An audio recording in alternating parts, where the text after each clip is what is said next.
नमस्कार। राधे राधे, कृष्णा कृष्णा। अब हम आगे कहानी पढ़ने जा रहे हैं आकाशदीप। आकाशदीप कहानी के लेखक हैं जयशंकर प्रसाद। और इसमें यह 1928 में इसका प्रकाशन हुआ था। आकाशदीप का प्रकाशन कब हुआ? 1928 में। वर्णनात्मक शैली में लिखा गया है और इसमें प्रेम की भावभूमि जो प्रतिष्ठित है इस कहानी में चंपा और बुद्धगुप्त के प्रेम में एवं चंपा के हृदय में, इसमें चंपा और बुद्धगुप्त का प्रेम दिखाया है और फिर चंपा के हृदय में भीषण जो अंतर्द्वंद है उसका वर्णन किया गया है। शुरुआत करते हैं अब। बंदी, क्या है? सोने दो। मुक्त होना चाहते हो? अभी नहीं, निद्रा खुलने पर चुप रहो, फिर अवसर न मिलेगा। बड़ा शीत है, कहीं से एक कंबल डालकर कोई शीत से मुक्त करता। आंधी की संभावना है, यही एक अवसर है। आज मेरे बंधन शिथिल हैं। आज मेरे बंधन शिथिल हैं, तो क्या तुम भी बंदी हो? हाँ, धीरे बोलो। इस नाव पर केवल 10 नाविक और प्रहरी हैं। शस्त्र मिलेगा? मिल जाएगा। पोत से संबद्ध रज्जू काट सकोगे? हाँ। समुद्र में हिलोरें उठने लगी। दोनों बंदी आपस में टकराने लगे। पहले बंदी ने अपने को स्वतंत्र कर लिया, दूसरे का बंधन खोलने का प्रयत्न करने लगा। लहरों के धक्के एक दूसरे को स्पर्श से पुलकित कर रहे थे। मुक्ति की आशा, स्नेह का असंभावित आलिंगन, दोनों ही अंधकार में मुक्त हो गए। दूसरे बंदी ने हर्षातिरेक से उसको गले से लगा लिया। सहसा उस बंदी ने कहा, यह क्या, तुम स्त्री हो? क्या स्त्री होना कोई पाप है? अपने को अलग करते हुए स्त्री ने कहा। क्या स्त्री होना कोई पाप है? अपने को अलग करते हुए स्त्री ने कहा। शस्त्र कहाँ है? तुम्हारा नाम? तो कहती है चंपा। तारक खचित नील अंबर और समुद्र के अवकाश में पवन ऊधम मचा रहा था। अंधकार से मिलकर पवन दुष्ट हो रहा था। समुद्र में आंदोलन था। नौका लहरों में विकल थी। स्त्री सतर्कता से लुढ़कने लगी। एक मतवाले नाविक के शरीर से टकराती हुई सावधानी से उसका कृपाण निकालकर फिर लुढ़कते हुए बंदी के समीप पहुंच गई। सहसा पोत से पथ प्रदर्शक ने चिल्लाकर कहा, आंधी। आपत्ति सूचक तूर्य बजने लगा। सब सावधान होने लगे। बंदी युवक उसी तरह पड़ा रहा। किसी ने रस्सी पकड़ी, कोई पाल खोल रहा था, पर युवक जो था बंदी ढुलक कर उस रज्जू के पास पहुंचा जो पोत से संलग्न थी। तारे ढक गए, तरंगे उद्वेलित हुईं, समुद्र गरजने लगे। भीषण आंधी पिशाचिनी के समान नाव को अपने हाथों में लेकर कंदुक क्रीड़ा और अट्टहास करने लगी। एक झटके के साथ ही नाव स्वतंत्र थी। उस संकट में भी दोनों बंदी खिलखिलाकर हंस पड़े। आंधी के हाहाकार में उसे कोई सुन न सका। अनंत जलनिधि में उषा का मधुर आलोक फूट पड़ा। अनंत जलनिधि में उषा का मधुर आलोक जो है, रोशनी जो है, फूट उठा। सुनहली किरणों और लहरों की कोमल सृष्टि मुस्कुराने लगी। सागर शांत था। नाविकों ने देखा, पोत का पता नहीं, बंदी मुक्त हैं। नायक ने कहा, बुद्धगुप्त, तुमको मुक्त किसने किया? कृपाण दिखाकर बुद्धगुप्त ने कहा, इसने। नायक ने कहा, तो तुम्हें फिर बंदी बनाऊंगा। किसके लिए? पोताध्यक्ष मणिभद्र अतल जल में होगा। नायक, अब इस नौका का स्वामी मैं हूँ। तुम जलदस्यु बुद्धगुप्त? कदापि नहीं। तुम जलदस्यु बुद्धगुप्त? कदापि नहीं। चौंक कर नायक ने कहा और अपना कृपाण टटोलने लगा। चंपा ने इसके पहले उस पर अधिकार कर लिया था। वह क्रोध से उछल पड़ा। तो तुम द्वंद्व युद्ध के लिए प्रस्तुत हो जाओ। जो विजयी होगा वह स्वामी होगा। इतना कहकर बुद्धगुप्त ने कृपाण देने का संकेत किया। चंपा ने कृपाण नायक के हाथ में दे दिया। भीषण घात प्रतिघात आरंभ हुआ। दोनों कुशल, दोनों त्वरित गति वाले थे। बड़ी निपुणता से बुद्धगुप्त ने अपना कृपाण दांतों से पकड़कर अपने दोनों हाथ स्वतंत्र कर लिए। चंपा भय और विस्मय से देखने लगी। नाविक प्रसन्न हो गए, परंतु बुद्धगुप्त ने लाघव से नायक का कृपाण वाला हाथ पकड़ लिया और विकट हुंकार से दूसरा हाथ कटी में डाल उसे गिरा दिया। दूसरे ही क्षण प्रभात की किरणों में बुद्धगुप्त का विजयी कृपाण उसके हाथों में चमक उठा। नायक की कातर आंखें प्राण भिक्षा मांगने लगीं। बुद्धगुप्त ने कहा, बोलो, अब स्वीकार है कि नहीं? मैं अनुचर हूँ, वरुण देव की शपथ। मैं विश्वासघात नहीं करूँगा। बुद्धगुप्त ने उसे छोड़ दिया। चंपा ने युवक जलदस्यु के समीप आकर उसके क्षतों को अपनी स्निग्ध दृष्टि और कोमल करों से वेदना विहीन कर दिया। चंपा ने युवक जो जलदस्यु है उसके समीप में आकर उसके क्षतों को अपनी स्निग्ध दृष्टि से और कोमल करों से, हाथों से वेदना विहीन कर दिया। बुद्धगुप्त ने सुगठित शरीर पर रक्त बिंदु विजय तिलक कर रहे थे। विश्राम लेकर बुद्धगुप्त ने पूछा, हम लोग कहाँ होंगे? बाली द्वीप से बहुत दूर, संभवतः एक नवीन द्वीप के पास, जिसमें अभी हम लोगों का बहुत कम आना जाना होता है। सिंहल के वणिकों का वहाँ प्राधान्य है। कितने दिनों में हम लोग वहाँ पहुँचेंगे? अनुकूल पवन मिलने पर 2 दिन में। तब तक के लिए खाद्य का अभाव न होगा। सहसा नायक ने नाविकों को डांड लगाने की आज्ञा दी और स्वयं पतवार पकड़कर बैठ गया। बुद्धगुप्त के पूछने पर उसने कहा, यहाँ एक जलमग्न शैलखंड है। सावधान न रहने से नाव टकराने का भय है। तुम्हें इन लोगों ने बंदी क्यों बनाया? वाणिक मणिभद्र की पाप वासना ने। तुम्हारा घर कहाँ है? जाह्नवी के तट पर। चंपा नगरी की एक क्षत्रिय बालिका हूँ। पिता इसी मणिभद्र के यहाँ प्रहरी का काम करते थे। माता का देहावसान हो जाने पर मैं भी पिता के साथ नाव पर ही रहने लगी। 8 बरस से समुद्र ही मेरा घर है। तुम्हारे आक्रमण के समय मेरे पिता ने 7 दस्युओं को मारकर जल समाधि ली। 1 मास हुआ मैं इसी नील नभ के नीचे, नील जल निधि के ऊपर एक भयानक अंतता में निस्सहाय हूँ, अनाथ हूँ। मणिभद्र ने मुझसे एक दिन घृणित प्रस्ताव किया। मैंने उसे गालियाँ सुनाई। उसी दिन से बंदी बना दी गई। चंपा रोष से जल रही थी। मैं भी ताम्रलिपि का एक क्षत्रिय हूँ चंपा, परंतु दुर्भाग्य से जलदस्यु बनकर जीवन बिताता हूँ। अब तुम क्या करोगी? मैं अपने अदृष्ट को अनिर्दिष्ट ही रहने दूंगी, वहाँ जहाँ ले जाए। चंपा की आंखें निस्सीम प्रदेश में निरुद्देश्य थीं। किसी आकांक्षा के लाल डोरे न थे। धवल अपांगों में बालकों के सदृश विश्वास था। हत्या व्यवसायी दस्यु भी उसे देखकर कांप गया। उसके मन में एक संभ्रमपूर्ण श्रद्धा यौवन की पहली लहरों को जगाने लगी। समुद्र वृक्ष पर विलंबमयी राग रंजित संध्या थिरकने लगी। चंपा के असंयत कुंतल उसकी पीठ पर बिखरे थे। दुर्दांत दस्यु ने देखा अपनी महिमा में अलौकिक एक तरुण बालिका। वह विस्मय से अपने हृदय को टटोलने लगा। उसे एक नई वस्तु का पता चला। वह थी कोमलता। उसी समय नायक ने कहा, हम लोग द्वीप के पास पहुंच गए। बेला से नाव टकराई।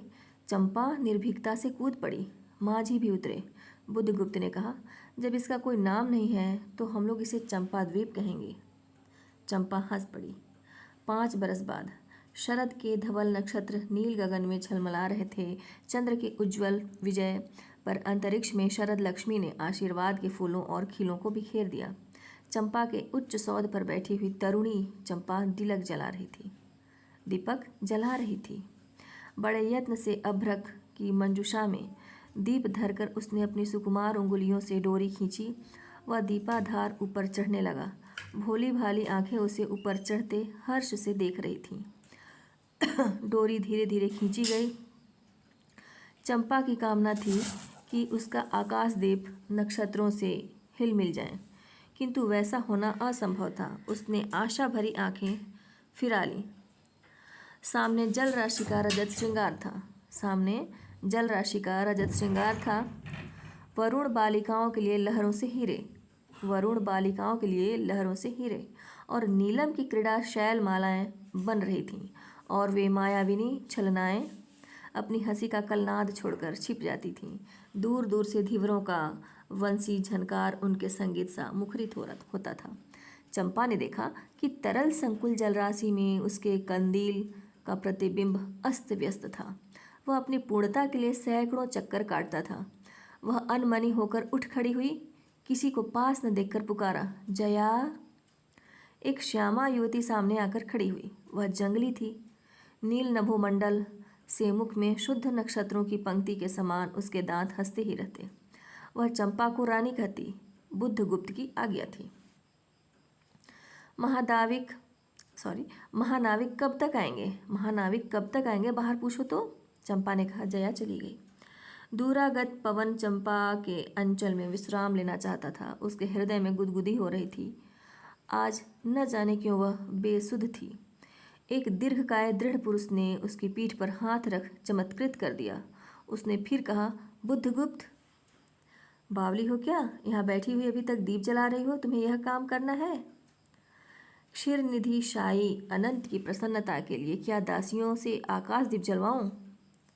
हंसी आती है। तुमको किसको दीप जलाकर पथ दिखलाना चाहती हो? तुम किसको दीप जलाकर पथ दिखलाना चाहती हो? उसको जिसको तुमने भगवान मान लिया है।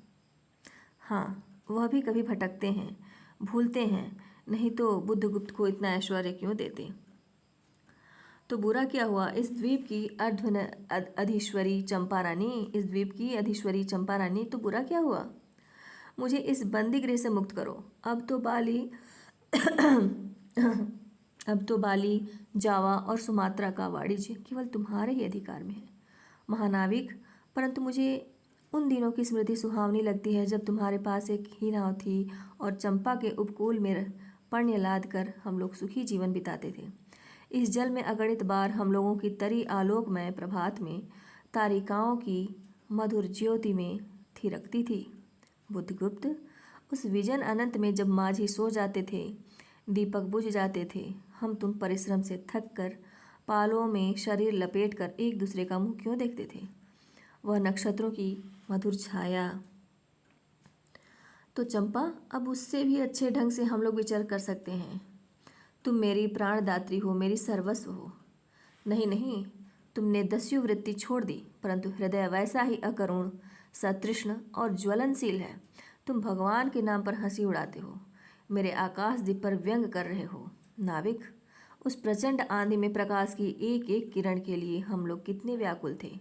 मुझे स्मरण है, जब मैं छोटी थी, मेरे पिता नौकरी पर समुद्र में जाते थे। मेरी माता मिट्टी का दीपक बांस की पिटारी में भागीरथी के तट पर बांस के साथ ऊंचे टांग देती थी। उस समय वह प्रार्थना करती, भगवान, मेरे पथभ्रष्ट नाविक को अंधकार में ठीक पथ पर ले चलना। और जब मेरे पिता बरसों पर लौटते तो कहते, साध्वी, तेरी प्रार्थना से भगवान ने संकटों में मेरी रक्षा की है। वह गदगद हो जाती, मेरी माँ। आह नाविक, यह उसी की पुण्य स्मृति है, मेरे पिता, वीर पिता की मृत्यु के निष्ठुर कारण। जलदस्यु, हट जाओ। सहसा चंपा का मुख क्रोध से भीषण होकर रंग बदलने लगा। महानाविक ने कभी यह रूप न देखा था। वह ठठाकर हंस पड़ा। यह क्या चंपा, तुम अस्वस्थ हो जाओगी, सो रहो, कहता हुआ चला गया। चंपा मुट्ठी बांधे उन्मादिनी सी घूमती रही। निर्जन समुद्र में उपकूल में वेला से टकरा कर लहरें बिखर जाती थीं। पश्चिम का पथिक थक सा गया था। उसका मुख पीला पड़ गया। अपनी शांत गंभीर हलचल में जलनिधि विचार में निमग्न था। वह जैसे प्रकाश की उन मलिन किरणों से विरक्त था। चंपा और जया धीरे धीरे उस तट पर आकर खड़ी हो गई। तरंग से उठते हुए पवन ने उनके वसन को अस्त व्यस्त कर दिया। जया के संकेत से एक छोटी सी नौका आई। दोनों के उस पर बैठते ही नाविक उतर गया। जया नाव खेने लगी। चंपा मुग्ध सी समुद्र के उदास वातावरण में अपने को मिश्रित कर देना चाहती थी। इतना जल, इतनी शीतलता, हृदय की प्यास न बूझी। पी सकूंगी? नहीं, तो जैसे वेला में चोट खाकर सिंधु चिल्ला उठता है, उसी के समान रोदन करूं, या जलते हुए स्वर्ण गोलक सदृश अनंत में डूबकर बुझ जाऊं? चंपा के देखते देखते पीड़ा और ज्वलन से आरक्त बिंब धीरे धीरे सिंधु में चौथाई आधा, फिर संपूर्ण विलीन हो गया। एक दीर्घ निश्वास से लेकर चंपा ने मुंह फेर लिया तो महानाविक का बजरा उसके पास है। बुद्धगुप्त ने झुककर हाथ बढ़ाया। चंपा उसके सहारे बजरे पर चढ़ गई। दोनों आस पास बैठ गए। इतनी छोटी नाव पर इधर घूमना ठीक नहीं। पास ही वह जलमग्न शैलखंड है, कहीं नाव टकरा जाती या ऊपर चढ़ जाती चंपा तो अच्छा होता। बुद्धगुप्त, जल में बंदी होना कठोर प्राचीरों से तो अच्छा है। आह चंपा, तुम कितनी निर्दय हो। बुद्धगुप्त को आज्ञा देकर देखो तो वह क्या नहीं कर सकता, जो तुम्हारे लिए नए द्वीप की सृष्टि कर सकता है, नई प्रजा खोज सकता है, नए राज्य बना सकता है। उसकी परीक्षा लेकर देखो तो। कहो चंपा, वह कृपाण से अपना हृदय पिंड निकालकर अपने हाथों अतल जल में विसर्जन कर दे। महानाविक जिसके नाम से बाली, जावा और चंपा का आकाश गूंजता था, पवन थर्राता था, घुटनों के बल चंपा के सामने छलछलाई आंखों से बैठा था। सामने शैलमाला की चोटी पर हरियाली में विस्तृत जल देश में नीलपिंगल संध्या, प्रकृति की सहृदय कल्पना, विश्राम की शीतल छाया स्वप्न लोक का सृजन करने लगी। उस मोहिनी के रहस्यपूर्ण नीलजाल का कुहक स्फुट हो चुका, जैसे मदिरा से सारा अंतरिक्ष सिक्त हो गया। सृष्टि नील कमलों से भर उठी।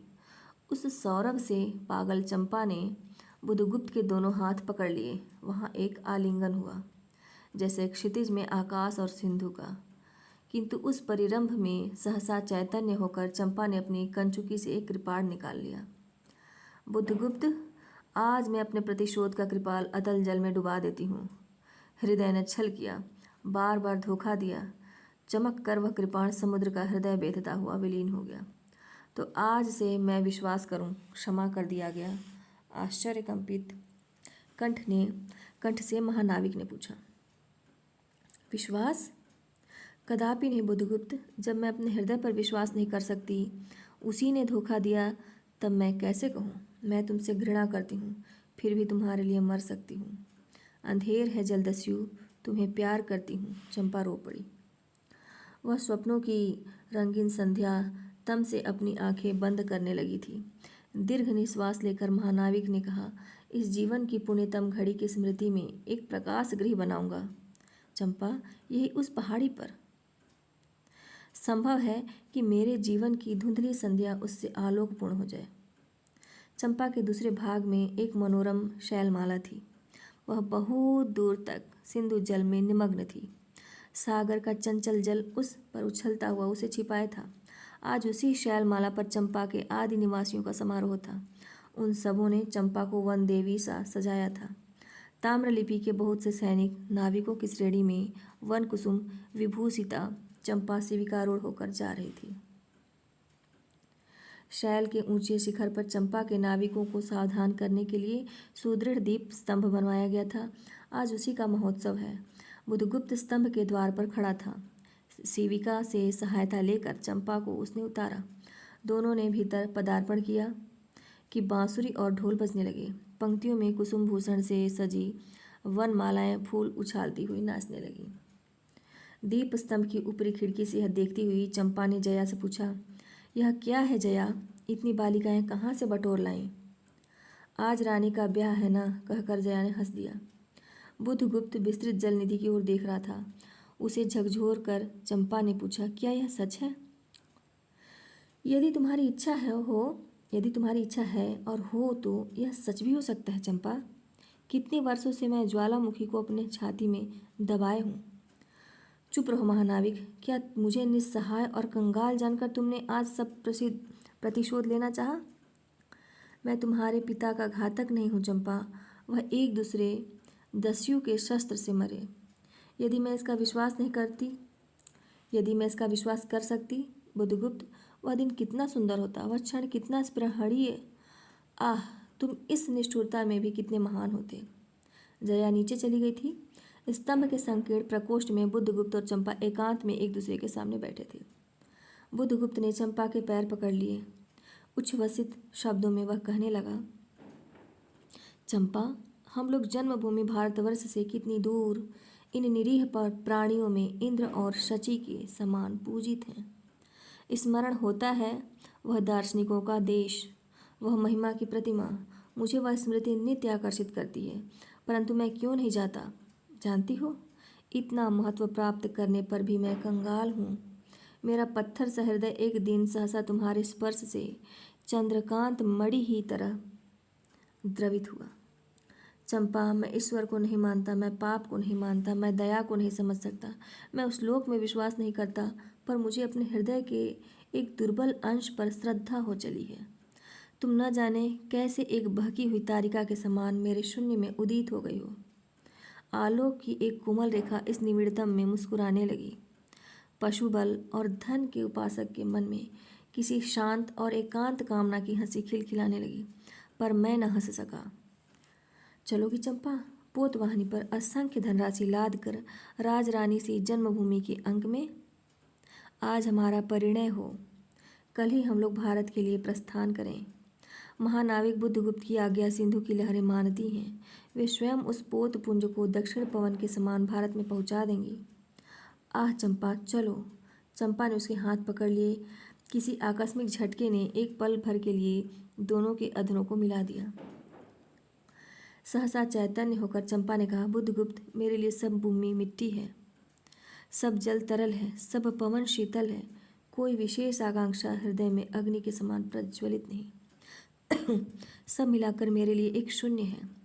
प्रिय नाविक, तुम स्वदेश लौट जाओ विभवों का सुख भोगने के लिए, और मुझे छोड़ दो इन निरीह भोले भाले प्राणियों के दुख की सहानुभूति और सेवा के लिए। तब मैं अवश्य चला जाऊंगा चंपा, यहाँ रहकर मैं अपने हृदय पर अधिकार रख सकूं, इसमें संदेह है? आह, उन लहरों में मेरा विनाश हो जाए।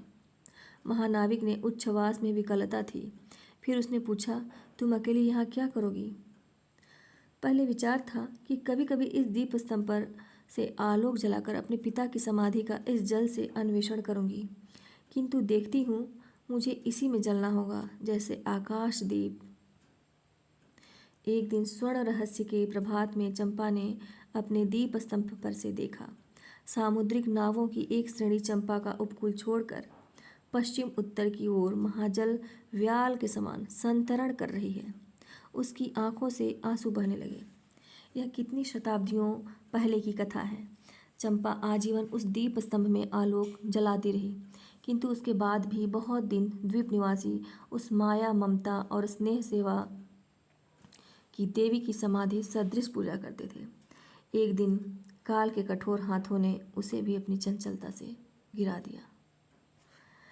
आकाशदीप कहानी समाप्त हुई। धन्यवाद।